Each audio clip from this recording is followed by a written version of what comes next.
안녕하세요. 미스케롯입니다. 네, 이번은 비서실무, 우리가 비서실무를 학습하는 세 번째 시간이죠. 세 번째 시간이고, 그쵸? 세 번째 시간이고, 오늘은 비서 개요가 다 끝나고, 대인관계 업무에 관련돼서 학습하실 차례예요. 그래서 우리는 대인관계 업무 중에서도 전화에 관련된 부분, 오늘은 학습할 예정이에요. 그렇기 때문에 오늘도 역시 즐겁게 학습을 해보도록 하겠습니다. 대인관계 업무 벌써 우리가 챕터 2에 들어오게 됐습니다. 그래서 대인관계 업무에는 뭐 전화 응대도 있고 내방객 응대도 있고 그래서 요번 같은 경우는 전화 응대부터 우리가 학습을 좀 해볼 예정이에요. 그래서 요즘 같은 경우는 시간이 이제 흐름에 따라서 더 전화 응대도 잘 하시고 굳이 비서분들이 아니셔도 대부분의 직장 생활을 하시는 분들이 전화 응대에 대해서는 사실 뭐 꼭 그렇게 디테일하게 찝어드리지 않아도 굉장히 잘 하고 계시기 때문에 이 파트 같은 경우는 간단히 하고 넘어가는 파트가 되지 않을까 싶어요. 그래서 전화 수발시 원칙 및 예절에 대해서 좀 학습을 할 건데 벨이 울릴 때 벨이 울리게 되면 즉시 받는 것이 예의이죠. 그런데 이 즉시라고 하는 부분이 전화 벨이 울리자마자 받는 것을 의미하는 것은 아닙니다. 그래서 2번에서 3번 정도 울린 다음에 전화를 받는 것이 맞고요. 전화를 받는 것에 대해서 이제 이렇게 가르칠 때마다 생각이 나는 게 저희 엄마가 생각이 나는데 어릴 때 보면 초등학교 막 중학교 이럴 때 보면 왜 우리 어릴 때 집에 전화기 있었잖아요. 요즘엔 전화기를 두는 집이 뭐 그렇게 많지 그래도 많이 두나? 저는 전화기를 집에 두지 않은 게 벌써 저희 집은 10년 정도가 돼가지고, 전화를 보통, 휴대폰으로 보통 하게 되잖아요. 근데 보통 옛날에 집에 보면 전화기가 있잖아요. 근데 전화기가 벨이 막 울려요. 근데 저희 엄마는 전화기를 손을 뻗으면 닿는 그 위치에 앉아 계셔도 전화를 바로 안 받는 거예요. 그래서 제가 하루는 여쭤봤어요. 엄마, 왜 전화벨이 옆에서 울리는데 바로 안 받아? 이랬더니 저희 어머니가 뭐라고 하셨냐면 바로 받으면 상대방이 놀라잖아. 이러시는 거예요. 근데 그때는 그게 너무 웃겼거든요. 왜 상대방이 놀란다는 거지? 그리고 저희 엄마는 전화를 우선 한 번도 제 전화도 그렇고 한 번도 막 바로 받으신 적이 없어갖고 엄마가 전화를 바로 받았다고 해서 제가 막 엄마 놀래거나 막 이랬던 적이 없었어요. 왜냐 바로 받은 적이 없으니까. 근데 지금 그 생각을 해보면 그 얘긴 거예요. 바로 받으면 좀 약간 이렇게 준비가 안 된 거야 심적으로. 그래서 약간 이렇게 주저주저하는 뭐 이런 것들이 있어서 그게 그 당시에 말씀하셨던 게 이제 매너에 관련된 말 그대로 예절에 관련된 부분을 말씀하지 않았나 이제 강의를 할 때마다 생각이 좀 나고요. 만약에 5번 이상 시간이 걸려서 받게 됐을 때는 기다리게 해서 죄송합니다 라고 사과를 한 다음에 본론으로 들어가게 되시면 되겠고요. 그 다음에 2번째는 통화할 때 수화기를 이제 들게 되면은 인사말하고 함께 이거는 회사라든가 조직마다 다르겠죠. 그래서 함께 회사명 소속 그다음에 이름 이걸 상대방한테 알리고 상대방이 내 이름을 기억을 못하더라도 알리고 그 사람의 이름과 용건을 묻게 되는 거예요. 그래서 예를 들어서 회사 우리가 뭐라고 할까요? 회사를 비서기업이라고 할까요? 그리고 소속을 비서팀이라고 하죠. 그렇다라고 하면 네 안녕하십니까 비서기업의 비서팀 네 미스케롯 과장입니다. 뭐 이런 식으로 알린 다음에 그 상대방이 만약에 제가 인사를 한 다음에 뭐 질문이 먼저 들어온다라고 하면은 그거에 맞춰서 응대하시면 되겠고 만약에 말씀을 안 하신다 좀 텀이 있다 그러면 그 사람의 성함하고 용건을 묻는 뭐 이런 형식으로 해서 진행이 되면 될 것 같아요. 그래서 전화 예절이라는 것이 사실 별게 없을 수 있어요. 별게 없을 수 있지만 별게 없는 것도 잘 이렇게 갖추지 못한 채로 응대를 하시는 분들이 좀 있습니다. 그래서 우리가 가끔씩 물론 이렇게 안내를 해주는 목적인 곳에 전화를 하게 되면 요 순서에 맞춰서 잘 해주시는 부분들이 있는데 일반 기업에 전화를 해가지고 여쭤보게 될 경우에는 은근 이 소속을 하지 않는 경우들이 많아요. 꼭 마지막에 업무가 다 끝나고 나서 내가 그거를 이제 확인하기 위해서 실례지만 전화 받으신 분 성함하고 소속을 좀 알 수 있겠냐. 나중에 문제 생길 수 있잖아요. 그래서 이렇게 물어보게 되는 경우들이 생기기도 하죠. 그리고 인사만 하는 경우도 있고 그리고 제가 한참 비서를 할 때는 그때는 휴대폰으로 전화만 받아도 여보세요 이렇게 안 받고 네 뭐 미스케롯입니다 이런 식으로 전화를 받았어요. 네 그게 왜 주변에도 보시면 가끔 습관이신 분들 있잖아요. 네 김민수입니다 뭐 이런 식으로 네 정혜영입니다 뭐 이런 식으로 전화를 받을 때부터 이렇게 하시는 분들 있잖아요. 아마 그런 분들 같은 경우는 회사에서 전화를 좀 많이 받는 직업일 가능성이 좀 높아요. 무슨 얘기인지 아시겠죠? 저도 이제 회사 다닐 때는 그래도 제 인생에 전화를 가장 많이 받았던 시절이었기 때문에 가끔씩 그러시는 분들이 있어요. 전화 받을 때 여보세요 이게 아니라 네 뭐 정지영입니다. 네 김주아입니다. 뭐 이런 식으로 이름을 먼저 얘기하는 사람들이 있죠. 그래서 그렇게 전화를 받으시게 되는 분들을 보면 예측을 할 수 있다. 뭐 이런 말씀을 좀 드릴게요. 그리고 상대방의 말에 이해가 안 될 때 있죠. 이때는 묻는 게 좋아요. 그래서 우리 영어에서도 pardon 이런 말 있잖아요. 그런 것처럼 전혀 이해를 하지 못했거나 잘 이해를 하지 못했는데 마치 아는 것처럼 해서 실수하는 것보다 낫습니다. 그래서 확실히 하고 용건 복창해야겠죠. 특히 숫자라든가 뭐 스펠링이라든가 지명이라든가 시간이라든가 이런 부분들은 항상 체크를 해야 되겠죠. 뭐 몇 시 몇 분 아까 말씀하신 거 맞으시죠? 뭐 이런 식으로. 네, 그렇게 꼭 복창을 하셔야 되고 그 다음에 방금 말씀드린 그대로 나오네요. 금액, 뭐 일시, 숫자, 고유명사 이런 부분들 항상 복창해야 되죠. 문제가 생길 수도 있기 때문에. 그 다음에 필기구라든가 아니면 휴대폰 뭐 이런 거 항상 준비해두고 필요할 때는 즉시 메모하셔야 되고 조사해야 될 내용이라든가 시간 필요로 하는 경우에는 양해 구해야 되죠. 계속 기다리게 하고 나서 뭐 알아보시면 안 돼요. 저는 며칠 전, 일주일 전인가? 일주일 전인가 그 통화할 일이 좀 있었어요. 통화할 일이 있었는데 제가 학교랑 통화를 좀 할 일이 있었거든요. 옛날에 근무하던 이제 학교랑 통화를 할 일이 있었는데 이래저래 통화를 하다가 제가 뭘 여쭤봤어요. 그랬더니 송화기를 그러니까 송화기 수화기 송수화기 맞고 이제 보통 하거나 아니면 중간에 왜 벨 같은 거 누른 다음에 소리 나면 잠깐 업무 본 다음에 돌려주고 이런 거 있잖아요. 그렇게 전혀 하지 않으시고 그냥 수화기가 내려진 채로 일을 막 이렇게 제가 질문한 거를 그대로 옆 사람한테 막 물어보고 다시 또 전화는 되게 정중하게 받으세요. 아, 예, 뭐 기다리게 해서 정말 죄송합니다. 이러면서 되게 정중하게 받으시는데 그 중간에 뭐 누르는 거를 깜빡하셨는지 어쩐지 모르겠지만 일할 거 다 하시고 다시 전화를 받으신 다음에 응대를 하시더라고요. 근데 이럴 경우에는 별게 아닌 것 같지만 전화를 들고 있으면서 별 생각이 다 들죠. 그래서 이 부분은 항상 체크를 해줘야 돼요. 그리고 애매한 답변. 이거 절대 하시면 안 됩니다. 아, 네, 맞아요. 뭐 그런 것 같습니다. 아마 그러실 겁니다. 뭐 이런 식으로 하지 말고 확실하지 않을 때는 다시 알아보고 전화를 하는 것이 맞아요. 무슨 얘기인지 아시겠죠? 그리고 가끔 보면 내가 전화를 해서 다시 전화를 내가 받아야 되는 경우가 있잖아요. 그쵸? 내가 뭘 물어봤는데 그 사람이 알아본다면 전화 주겠다 이러는 경우가 있는데 저는 이제 당연히 왜 이제 회사는 전화번호가 다 거의 다 뜨잖아요. 그러니까 번호가 뜬다라는 거 생각하고 또 상대방이 전화를 준다고 했기 때문에 옛날에 회사에서 근무했던 거 생각해 보니까 전화 통화할 때 내 번호가 떴지? 이 사람 전화를 준다고 했으니까 주겠지? 이렇게 생각하고 전화를 끊었던 적이 있는데 하루가 지나도 전화가 안 오는 거예요. 그래서 제가 그 다음날 다시 전화를 했어요. 9시가 지나고 나서 전화를 해가지고 어제 전화했던 누구다 이것 때문에 전화를 드렸었는데 혹시 확인이 되지 않았냐라고 했더니 아, 네 이러면서 얘기를 막 하더라고요. 근데 제가 전화 통화를 이제 계속 하다가 저도 그냥 넘어가면 되는데 궁금해서 여쭤봤어요. 아, 전에 어제 전화를 다 주신다고 했는데 좀 그 알아보시는 게 좀 시간이 오래 걸리셨나 봐요. 제가 이렇게 물어봤어요. 그랬더니 상대방이 뭐라고 하셨냐면 아니요 오전에 다 알아봤는데요 이러시는 거예요. 그래서 전화 주신다고 하셨었는데 그랬더니 전화번호를 몰라서요 이러는 거예요. 그래서 제가 순간적으로 약간 멍했어요. 분명히 전화 준다고 했는데 저는 전화번호가 떠서 전화 준다고 당당하게 얘기했다라고 생각했었거든요. 근데 그분한테 여쭤보니까 전화번호를 몰라서요 이러더라고요. 그래서 아, 제가 어제 전화번호가 뜨는 줄 알고 그쪽에 전화번호 뜨는 줄 알고 전화를 끊어냈더니 네, 다음부터 전화 끊으실 때 번호 꼭 알려주세요 이러는 거예요. 그래서 좀 그랬던 경험이 있습니다. 네, 그래서 어쨌든 애매한 답변 하지 않으셔야 되고 언어 사용하실 때 말씨는 분명하고 정중하게 하셔야 되고 음성의 높고 낮음과 속도에 주의하셔야 되고 무슨 얘기인지 아시겠죠? 그 다음에 산만한 표현이라든가 상대방이 이해하지 못할 전문 용어 사용하지 않는 거 이거 되게 중요합니다. 별게 아닌 것 같은데 상대방이 제가 학생들한테도 항상 가끔씩 얘기를 할 때 혹은 시험을 낼 때 그런 문제를 한 번씩 내요.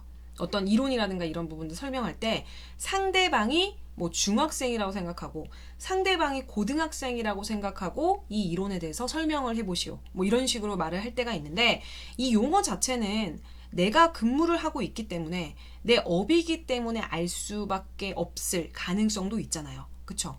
상대방은 사실을 알고 싶은 거지 나의 지식을 체크하고 싶은 게 아닐 수 있어요. 그렇기 때문에 뭔가 산만하거나 아니면 이해하지 못하는 그런 전문 용어, 우리끼리만 쓰는 전문 용어 있죠. 이건 사용하시지 않는 것이 좋습니다. 그래서 가끔씩 왜 요즘에는 좀 덜하기는 하지만 의사 선생님들이 내가 막 배가 아파서 병원에 갔어. 근데 나는 배가 이제 자주 아픈 사람이기 때문에 뭐가 왜 아픈지 알고 내가 이제 이 약을 병원에서 이제 처방을 받아서 먹으면 낫는다는 걸 알아.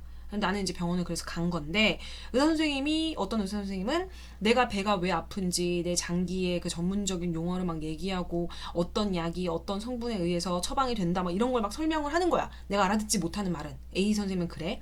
그리고 B 선생님 같은 경우는 그런 얘기를 이렇게 약이 어떤 약이라고 말하지만 뭐 전문적인 용어들 좀 빼고 내가 이해하기 쉽게 나에게 얘기를 해줘. 그럼 난 A 선생님한테 나중에 아팠을 때 갈까요? 아니면 B 선생님한테 갈까요? B한테 가는 거겠죠.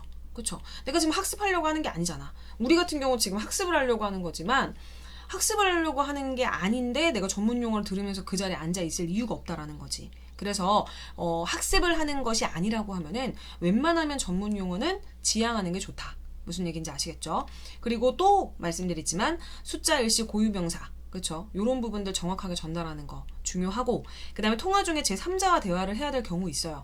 전화 속에 상대방에게 들리지 않도록 수화기를 손으로 막고 대화를 하셔야 돼요. 제가 아까 위에서 말씀드렸듯이 안 막고 얘기하더라고요. 그래서 그런 부분들 그리고 통화 중에 상사나 동료 비서에게 통화 내용에 관련된 의논을 할 경우에는 통화 중인 상대방의 성함에 꼭 경어를 붙여줘야 돼요. 무슨 얘기인지 아시겠죠? 그래서 언어 사용하실 때도 좀 주의하셔야 되는 거 몇 가지 좀 체크를 해드렸고요. 인사.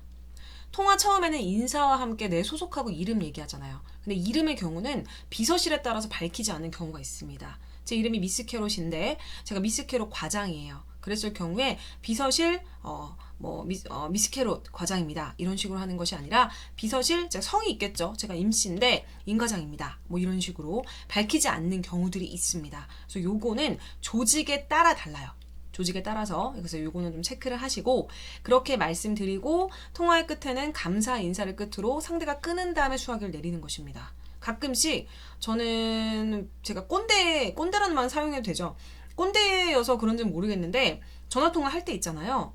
누가 봐도 내가 먼저 끊을 상황이거든요. 그런데 상대방이 끊는 경우들이 있어요. 이럴 때는 기분이 좀 나쁘더라고요. 그리고 예의가 없다는 생각이 확 들어. 어떤 느낌인지 아시겠죠?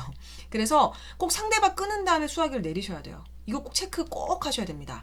그리고 이런 인사는 하고 안 하고에 따라 주고받는 느낌이 굉장히 차이가 많이 나요. 만약에 저 같은 꼰대가 제가 80년대에 태어났거든요. 80년생이라는 게 아니라 80년대에 태어난 사람인데 80년대생들까지는 아마 다 그럴 거라고 생각해요. 그럼 제 위로는 더 심하겠죠. 그래서 이거는 기본적인 매너예요. 매너이기 때문에 웬만하면 상대방이 끊은 다음에 수화기를 내리셔야 되죠. 그렇고 전원, 메모라고 얘기를 하게 되는데 부탁받았을 때는 상대방의 성함하고 용건을 정확하게 메모하셔야 돼요.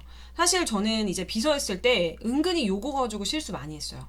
요거하고 실수를 많이 했고 그 메모하는 게 습관이 안 돼가지고 실수를 좀 상당히 많이 해서 별것도 아닌데 지금 생각해보면 이 부분으로 좀 많이 혼났었던 그런 좀 기억이 나고요. 그 다음에 이제 틀림없이 전달하겠습니다 라는 말도 되지만 네 오늘 말씀하신 거 전달하도록 하겠습니다 뭐 이런 식으로 신뢰감 주면 좋겠죠. 그럼 왠지 안심되잖아 상대방이. 그쵸? 그리고 통화를 마친 다음에는 자신의 소속과 성명 분명하게 알려야 되죠. 이건 제가 아까 앞에서도 말씀드렸지만 소속하고 성함을 얘기해주지 않는 상태에서 내가 중요한 걸 막 전달을 했어. 근데 내가 구도로 전달했잖아. 얼굴도 안 본 상태로. 근데 그 사람을 뭘 보고 믿어요? 그래서 내가 묻는 경우가 있다니까. 혹시 실례지만 지금 전화 받으신 분은 성함이 어떻게 되시냐? 저는 꼭 물어봅니다. 이것 때문에 문제가 생긴 적도 많았었고 약간 직업병이기도 한 거죠. 만약에 음식점이라든가 이런 부분들을 예약을 해요. 근데 예약을 이제 음식점에 예약을 하게 되면 자기 소속하고 성함 말씀해 주시는 분들도 많아요.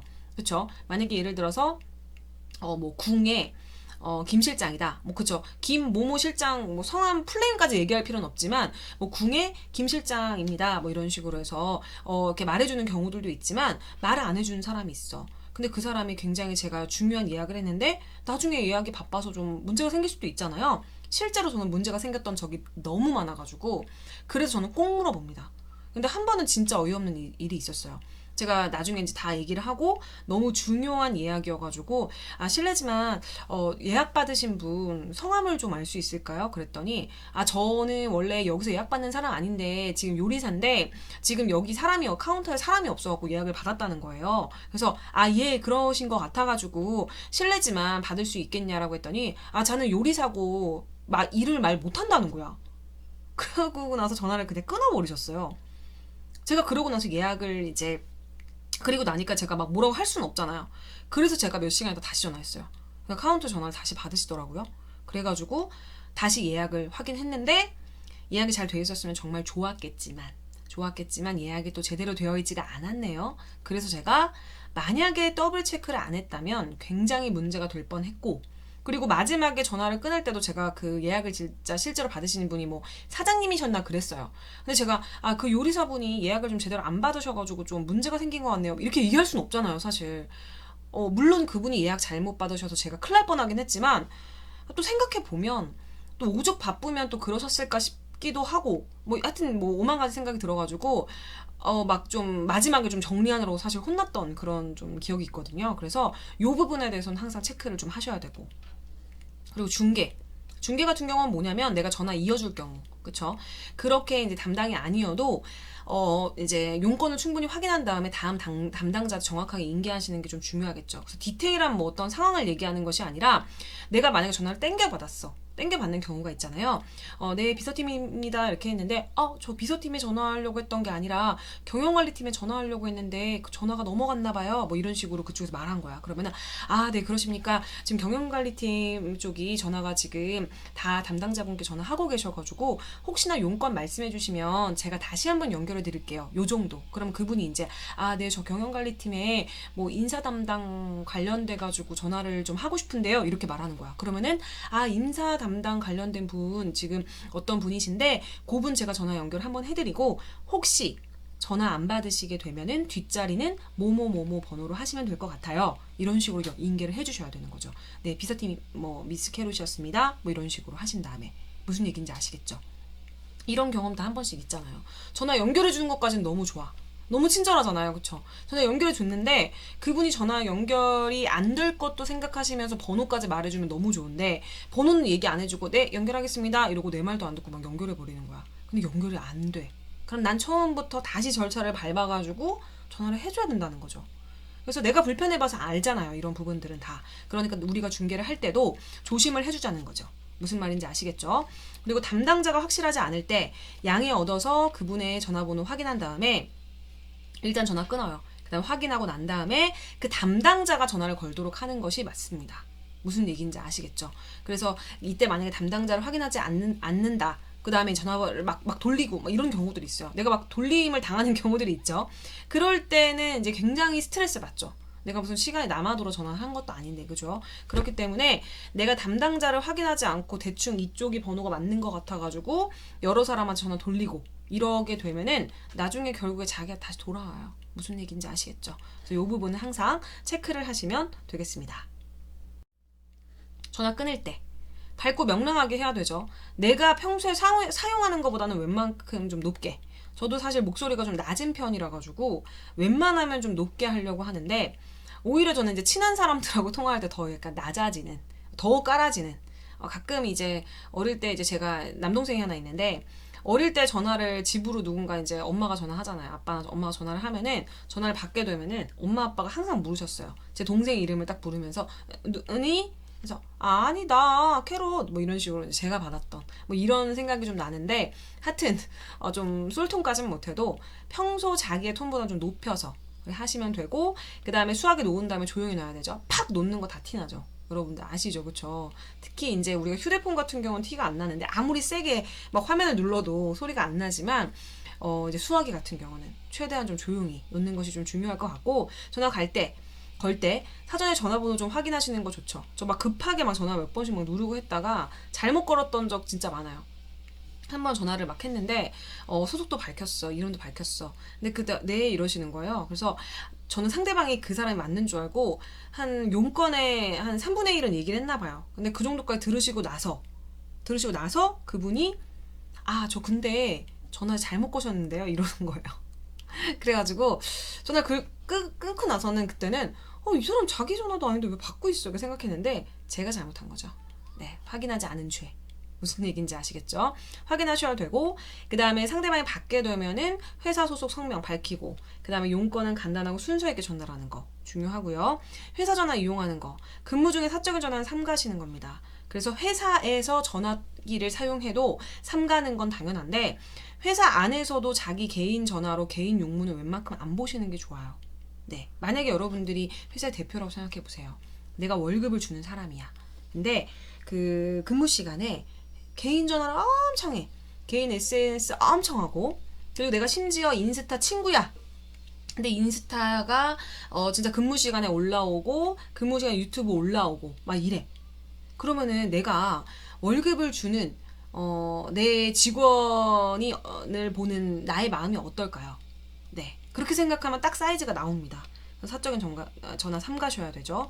그리고 사적인 전화에서는 언어가 거칠어지고 자세가 좀 흐트러질 가능성이 높죠. 그렇기 때문에 주의하셔야 되고, 직장 분위기 흐리지 않도록 하셔야 되고, 가끔씩 뭐 요즘에 많이 안 그러는데 막 화장실 가서 사적인 전화하면서 회사 얘기 별거 다 나와가지고 뒤에서 듣고 이랬던 적 진짜 많거든요.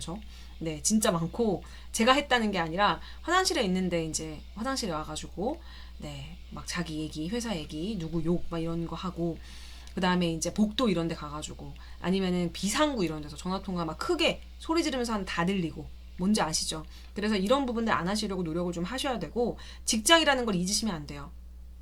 만약에 직장이 있는 지역이 여의도야. 그럼 여의도에 들어가면서부터 옷매무새를 항상 단정하게 해야 돼요. 여의도에 들어가는 그 순간부터 내가 직장에 들어갔다라는 생각을 하면서 내 전체적인 부분을 관리하지 않으면 문제가 생길 수도 있어요. 이거는 뭐 조금 딴 얘기긴 하지만, 내가 만약에 면접을 보려고 어느 지역에 가게 됐죠. 회사에 들어가면서부터 내 옷매무새를 단정히 하고 조심하게, 이제 뭐라고 하지? 조심하는 것이 아니라, 내가 회사에 면접을 보러 갈 때 그 지역에 도착해서 발을 내딛는 그 순간부터도 항상 조심해야 돼요. 어디서 튀어나올지 몰라요. 무슨 얘기인지 아시겠죠? 그래서 회사 전화를 이용할 때 직장이라는 거 잊지 말고 요령 있게 용건만 전달하시는 거 잊지 마셔야 되겠고요. 그리고 상황별로 전화를 연결하는 걸 우리가 좀 보도록 할게요. 상황별로. 사실 이제 이거는 상황을 다 제가 거론하기는 좀 어려워요. 워낙 예측 불가능한 상황들이 너무 많기 때문에 몇 가지만 좀 말씀을 드릴게요. 그리고 또 문제를 풀면서 또 만약에 상황별 전화 응대가 나오게 되면 또 그때 말씀을 드리면 되니까, 만약에 전화가 잘 들리지가 않아. 그러면 다시 얘기해 주길 요청해야 돼요. 그리고 아니면 다시 내가 번호를 만약에 알면 내가 걸면 되는데, 번호가 아직 나와 있지 않은 상황이라고 하면, 그 상대방 전화가 좀 잘 안 들린다라고 하면은, 죄송하지만 전화가 좀 잘 안 들리는데 번호가 지금 뜨지 않아서 혹시 죄송하지만 다시 좀 걸어주시길 부탁드리겠습니다. 죄송합니다. 뭐 이런 식으로. 상대방이 듣고 있다고 생각하고 이제 얘기를 해야겠죠.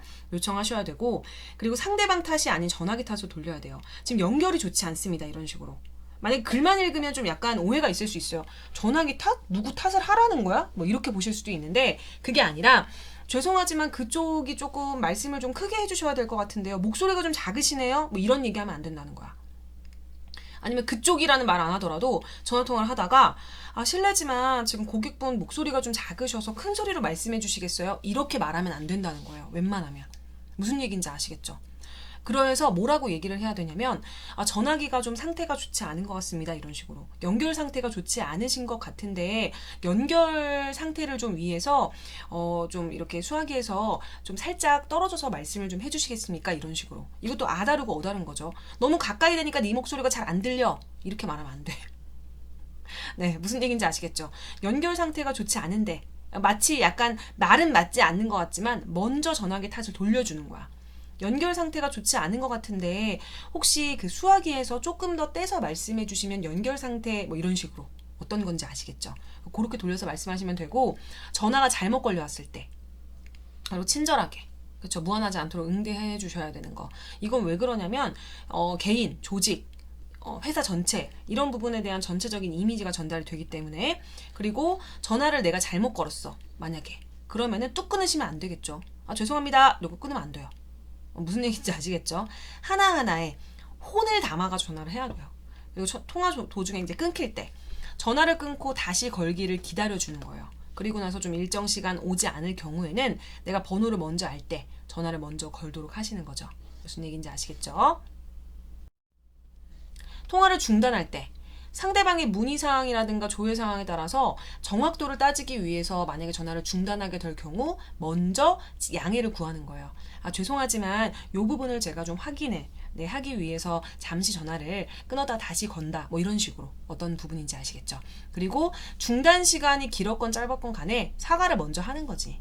사실 생각해보면 다 터놓고 얘기를 해보면 내가 뭐 그렇게 잘못한 건 없어. 그쵸? 이 부분을 뭐 내가 꼭 잘못했다라고 말하기는 어렵지만 그냥 우선은 뭐 실례합니다 이런 게 진짜 실례해서 실례합니다가 아니죠. 죄송합니다가 진짜 죄송해서 죄송합니다가 아니죠. 약간 브릿지죠, 브릿지.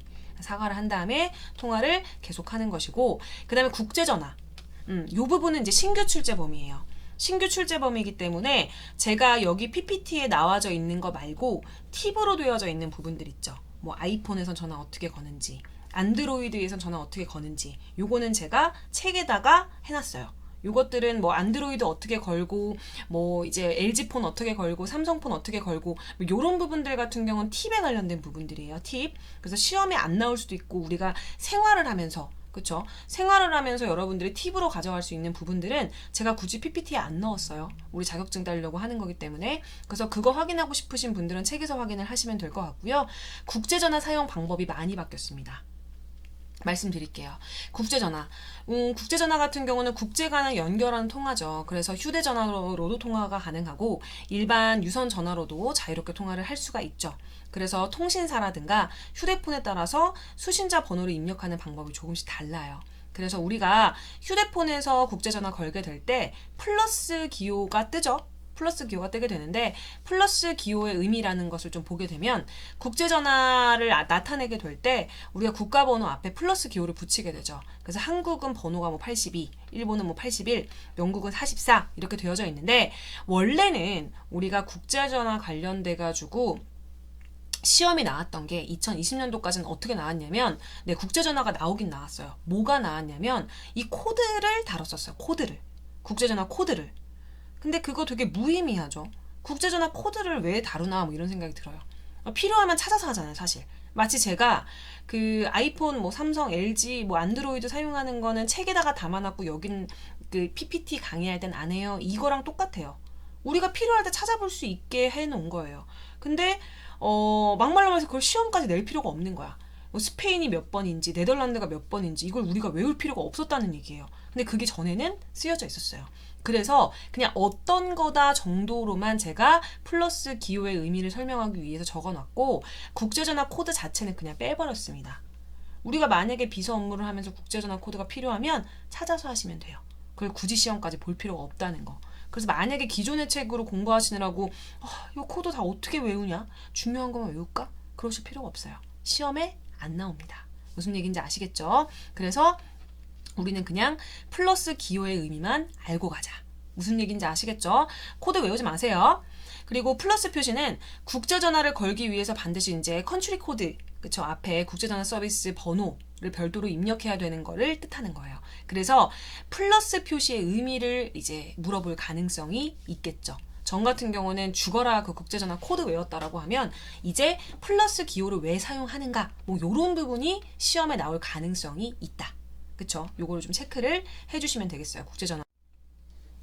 그리고 이제 한국에서 만약에 이제 핸드폰을 로밍하고 출국했을 때를 좀 간단하게 볼게요. 우리가 한국에서 핸드폰 로밍하고 출국했을 때, 로밍하고 출국했을 때랑 해외 현지 전화번호, 그러니까 일반 전화라든가 현지에서 구입한 휴대폰 번호, 만약에 현지 이제 그 심카드 아시죠? 그래서 그거일 경우에는 우선 국제전화 거는 방법이 달라요. 그래서 한국에서 만약에 로밍한 경우면 국제 전화로 걸면 안 되고 평소처럼 똑같이 걸어야 돼요. 그래서 이럴 경우에 송화자는 국내 휴대전화에 건 요금이 이제 부과가 되는데 로밍 서비스를 받은 수화자는 로밍 서비스 요금 중 수신 요금이 부과돼요. 그래서 가끔씩 수신자들이 내가 국제전화를 받아도 쉽게 설명을 드릴게요. 국제전화를 받아도 내가 돈이 안 나가는 줄 알고 있어요. 무슨 얘기인지 아시죠? 근데 받은 사람도 그 퍼센테이지만 다를 뿐이지 돈이 나갑니다.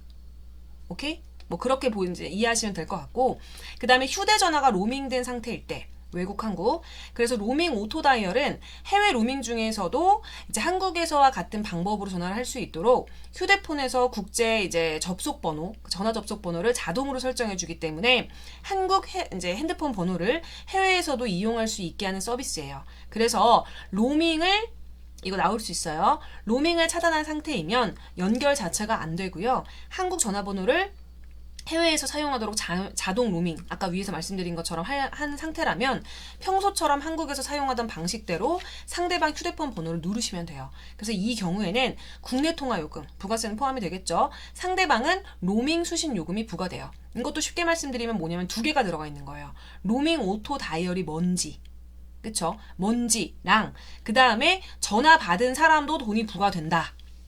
그쵸? 그래서 이게 문제가 어떻게 나올 가능성이 있냐면, 전화를 받은 사람은 로밍 수신 요금이 부과되지 않는다. 발신자만 부과된다. 뭐 이런 식으로 이제 질문이 나올 가능성이 높아요. 그래서 이런 부분들이 이제 문제가 나오겠죠. 국가 코드 다 뺐으면. 그래서 밑에 예시가 돼 있어요. 이렇게 될 경우에는 이렇게 그냥 누르는 거고, 휴대폰 기종에 따라 좀 다를 수 있어요.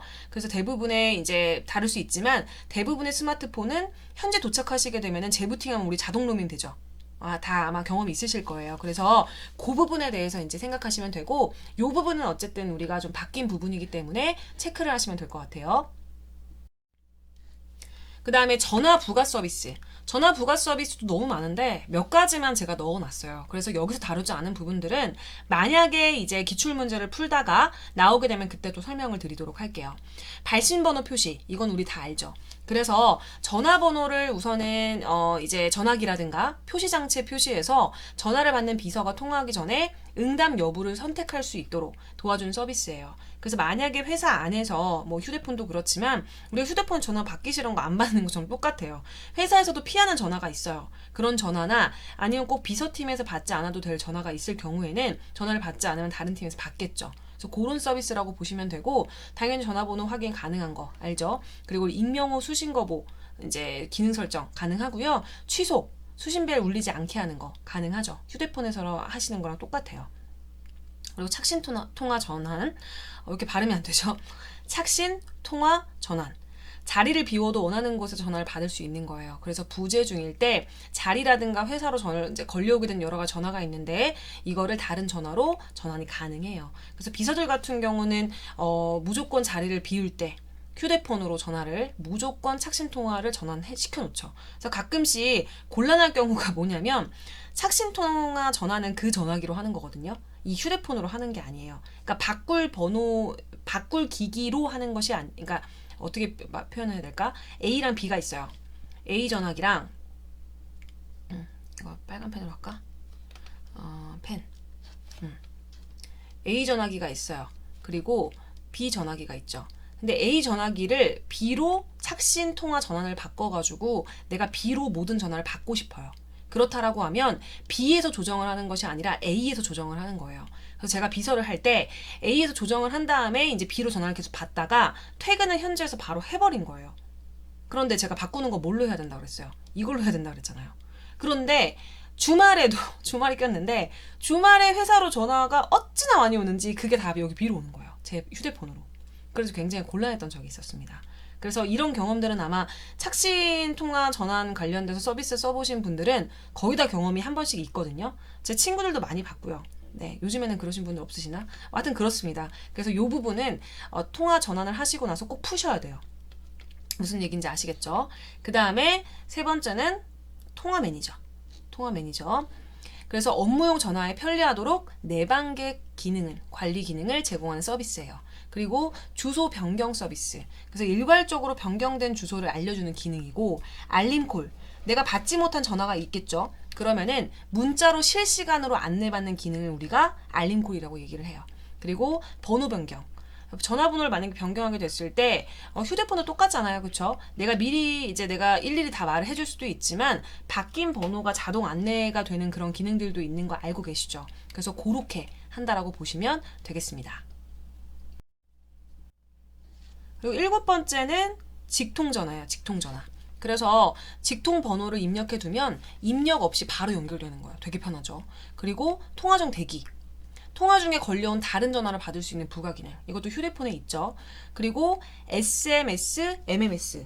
SMS, MMS 다 아시죠? SMS 같은 경우는 쇼트 메시지 서비스죠. 그렇기 때문에 단문 메시지를 얘기하죠. 그리고 MMS 같은 경우는 뭐예요? 멀티미디어 메시징 서비스죠. 그렇기 때문에 MMS건 SMS건 어쨌든 이 서비스를 우리가 인터넷 전화에서 이용할 수 있는 서비스예요. 그래서 문자라든가 이미지, 그렇죠? 멀티미디어 메시징이기 때문에 문자, 이미지 뭐 이런 거 다 이모티콘, 사진 이런 부분들도 메시지로 주고받을 수 있는 기능이에요. 일반 전화에서도.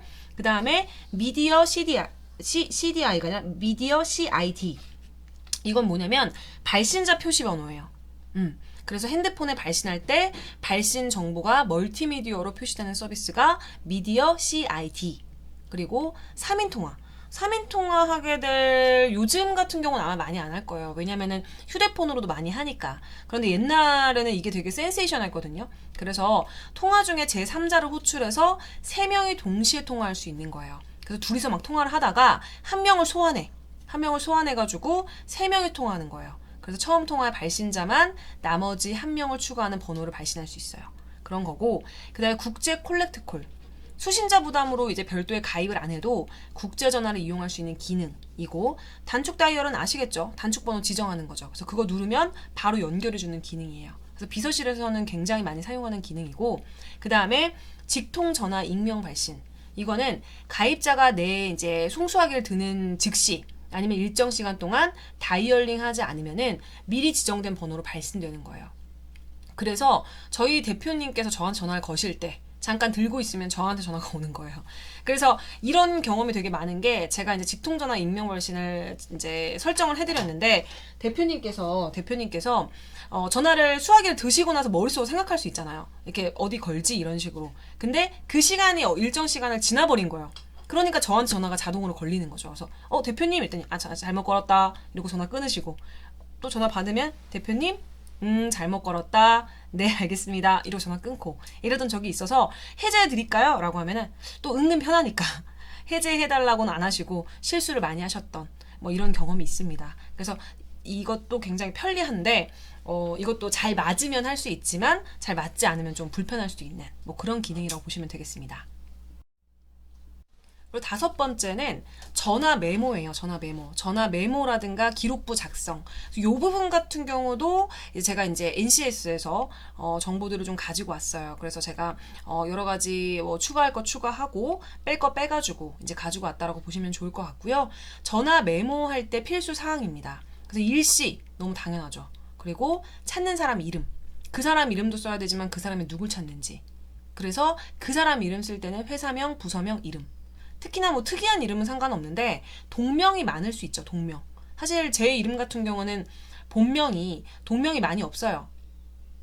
많이 없어서 웬만하면은 저거든요. 네, 그래서 제 이름을 성이 바뀐다고 해도 제 이름 자체를 많이 본 적이 없어가지고 그런 부분이 있지만 동명이 많을 수 있거든요. 체크하셔야 되고 용건 내용 간단하게라도. 그리고 또 중요한 거 아까 제가 전화 에피소드 말씀드리면서 했던 부분 분명히 건다 그랬는데 안 걸어줬잖아 나한테. 그래서 상대가 다시 걸 건지 아니면 내가 다시 걸어야 되는지 꼭 확인을 하셔야 된다는 거죠. 그래서 요거는 그냥 그림 갖고 왔어요. 전화 메모가 종류가 많아요. 그래서 이거는 이제 각자 여기 밑에 왼쪽부터 이제 출처를 좀 가지고 왔는데 제일 많이 쓰는 게 사실 요거예요. 요거는 이제 포스트잇으로 되어 있기 때문에 굉장히 편하고 제가 비서할 때도 이거 썼었거든요. 근데 지금까지 있어. 진짜 완전 이건 베스트셀러이자 스테디셀러인 거죠. 나머지 것들은 출처가 나와 있기 때문에 혹시나 비서분들 중에서 아니면 비서는 아닌데 나 필요했다 이러면 검색하셔가지고 구입해서 사용하시면 좋겠죠. 그리고 전화 기록부 작성하는 거 관리하는 거. 그래서 상사가 회의나 출장으로 이제 부재 중이어가지고 메모가 좀 많아지면 이걸 좀 정리해야 되죠. 그래서 작성을 해서 전달하게 되면 굉장히 효율적이고 그리고 상사 스스로 비서가 작성한 전화 기록부를 보고 먼저 전화해야 될 걸 내가 선정할 수도 있죠. 상사 스스로. 그리고 관련 내용을 메모할 수도 있고 또 그 전화 기록부에 체크를 해서 이건 네가 좀 해줘라 이런 비서가 할 수도 있고 어떤 의미인지 아시겠죠? 그리고 전화 기록부는 날짜, 시간, 전화 건 사람의 이름, 직책, 소속, 전화번호 내용 메모, 그 다음에 뭐 전화번호, 메모를 받은 사람, 이런 부분들 다 기입하셔야 돼요. 그래서 저는 제가 전화 메모를 보통 해가지고 이제 대표님을 드리잖아요. 상사를 드리지만 보통은 그렇지만 제가 자리를 비웠을 때 저 대신 전화 메모를 받은 사람이 있을 수도 있잖아요. 근데 서로 안전하자는 거지. 그 메모가 당연히 잘 받으셨겠지만 문제가 일어날 수도 있잖아요. 나중에 혹시나 모르니까. 그러면은 제가 드리긴 드리지만 요거 같은 경우는 옆 팀에 누가 받아서 전 전달해 준 거다라고까지 전 정확하게 메모해서 드렸어요. 네, 사실 실제로 한 2번 정도 문제가 있었던 적도 있었고, 그래서 요 부분에 대해서도 항상 체크를 하셔야 되고, 그래서 일반 전화 메모 같은 경우는 뭐냐면 요것도 역시 이제 출처를 좀 가지고 왔죠. 그래서 이분들이 직접 만드신 것 같아요. 만드셔가지고 필요하신 분들 가져가셔라, 퍼가셔라 이렇게 되어 있더라고요. 그래서 제가 요거를 가지고 왔으니까 여러분들도 필요하신 분들이 있으시면 요곳에 가셔가지고 체크하셔서 이용하시면 되겠죠. 그래서 이제 문제를 한 문제 풀어볼게요. 전화 응대 관련된 문제, 우리 그 100제 중에서는 17번 문제에 해당하는 문제고요.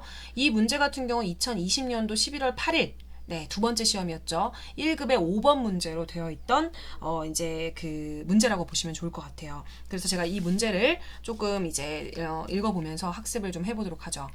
김비서의 회사는 현재 비전 컨설팅의 조직 개발에 관해 컨설팅 의뢰를 해둔 상태이다. 다음 대화 중 사장 비서인 김비서의 전화 응대 태도로 가장 적절한 것을 찾으시오 라고 되어져 있습니다. 네, 그래서 1번부터 좀 한번 보도록 할게요. 비서가 A죠. A가 비서예요. 안녕하십니까. 상공물산 대표실입니다. 이랬는데 비전 컨설팅 김태호 대표입니다. 사장님 자리에 계십니까? 했더니 무슨 용건이신지요? 맞나요? 안 맞나요? 그럼 체크를 한번 해보셔야겠죠. 2번째, 비서가 받죠. 안녕하십니까? 상공물산 대표실입니다. 라고 했는데 B가 얘기하죠. 비전 컨설팅입니다. 김태호 대표님께서 사장님하고 통화를 원하시는데 사장님 계십니까? 제가 먼저 연결하겠습니다. 네, 한번 보고 3번째, 안녕하십니까? 상공물산 대표실입니다. 그랬는데 비전 컨설팅 김태호 대표입니다. 사장님 계십니까? 지금 외출 중입니다. 사장님 돌아오시면 연락드리겠습니다. 네, 그렇고 3번째, 안녕하십니까? 상공물산입니다. 이랬는데 비전 컨설팅 김태호 대표입니다. 사장님 계신가요? 라고 물었더니 사장님 통화 중이십니다. 잠시만 기다리시겠습니까? 아니면 사장님 통화 마치시면 저희가 전화 드릴까요? 그랬더니 기다리겠습니다. 이렇게 얘기를 했습니다. 네, 뭐가 가장 적절할까요? 대부분 괜찮아요. 근데 여기서 고르라고 하는 건 뭐예요? 가장 적절한 거를 고르라고 얘기를 했습니다. 그렇다라고 한다면 지금 4개가 별 문제가 있어 보이는 것은 없어요. 그렇다라고 하면 여기부터 이제 헷갈리는 거지. 뭐가 헷갈리고 뭐가 난감한 거냐면 비서 문제들은요, 특징이 있습니다. 네, 특징이 뭐냐면은 좀 난감하고 난해하게 문제를 내는 것이 있어요. 물론 이제 문제를 내시는 분들 입장에서는 잘 내신다라고 하는 부분들이 있지만 문제를 푸는 수험자의 입장에서 말씀을 드리는 거죠. 문제를 풀 때 좀 난해하고 난감한 게 있어요. 난해하고 난감한 게. 다 맞는 것처럼 보이는데 굉장히 디테일하게 봐야만 이런 것까지 찝어야 되나 싶은 거를 찝어야지 답인 경우들이 있습니다. 그러니까 비서 시험이 그래서 불편하고 어려운 부분들이 있다라는 거예요. 그래서 일반적인 이제 시각이나 사고에서는 좀 이해가 안 갈 수 있지만 제가 굳이 좀 찝어 보도록 하겠습니다. 기본적으로 전화를 받았어요. 그렇다라고 하면은 회사랑 소속을 밝혀야 된다라고 말씀을 드렸고 여기에 이제 때에 따라서 비서의 이름을 밝히지 않는 경우가 있다라고 했기 때문에 지금 어쨌든 처음에 응대는 다 맞는 거예요. 네, 맞는 거예요. 상황에 따라서 이제 밝히지 않는 경우, 비서의 이름, 그리고 소속까지도 밝히지 않는 경우들이 좀 있기 때문에 요렇게까지는 맞는 겁니다. 질문을 했죠. 나 이 사람인데 사장님 있냐? 라고 했더니 첫 번째는 무슨 용건이냐? 라고 물었습니다. 네. 본인이 이제 했는데 무슨 용건이냐라고 하는 부분, 예를 들어서 좀 이렇게 뭐라고 해야 되죠? 대놓고 이렇게 물으면 예의가 아니에요. 그렇죠? 이렇게 대놓고 물으면 예의가 아닌 거예요. 먼저 이 앞에 핑계가 있었어야 돼. 지금 대표님은 좀 통화 중이신데 혹시 실례지만 어떤 용건이신지 여쭤봐도 되겠습니까? 이러면 A도 맞지만 지금 너무 대뜸 용건을 물었어. 이 사람이 누군지 알고. 틀려요. 틀렸어요. A. 2번째. 누구다 밝혔죠. 그 다음에 김태호 대표가 사장하고 통화를 원하는데 계시냐고. 비서인가 봐요. 그쵸? 근데 제가 먼저 연결하겠대. 보통은 전화를 건 사람, 그쵸? 전화를 건 사람이 먼저 연결할 거냐, 이제 받은 사람이 연결할 거냐라고 했었을 때는 보통은 이제 직급에 따라서, 네, 직급에 따라서, 직위에 따라서 전화를 연결하는 게 좀 다릅니다. 근데 이번 같은 경우는 문제가 뭐냐면 확인이 안 됐어요. 그 직급에 대한 확인이 안 된 상태로 내가 먼저 연결하겠다라고 했다는 부분이 잘못됐습니다. 그리고 이 문제 같은 경우는 말씀드릴 부분이 뭐냐면 우선은 지금 2021년도부터는 안 내겠다고 했던 부분이 뭐냐면 연결하는 부분에 대한 것이 이제 그러니까 직급에 따라서 연결하는 부분을 다루지 않겠다라고 얘기를 했었어요. 네. 그랬는데 지금 직급을 예측을 해야지 연결할 수 있는 부분이 지금 이번에 나온 거예요. 그러니까 나중에는 이런 문제들이 안 나오겠지만 좀 사실 문제 자체를 좀 애매하게 됐죠. 그렇지만 틀렸어. 왜냐?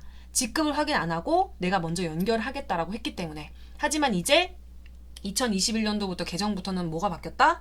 이 연결하는 부분을 할 때 직급을 판단하고 나서 연결하는 부분들이 문제 안 내겠다고 지금 했거든요. 우선은. 근데 모르죠. 또 문제 낼 수도 있지. 근데 우선 안 내겠다고 했어요. 바뀐 개정은 그렇습니다.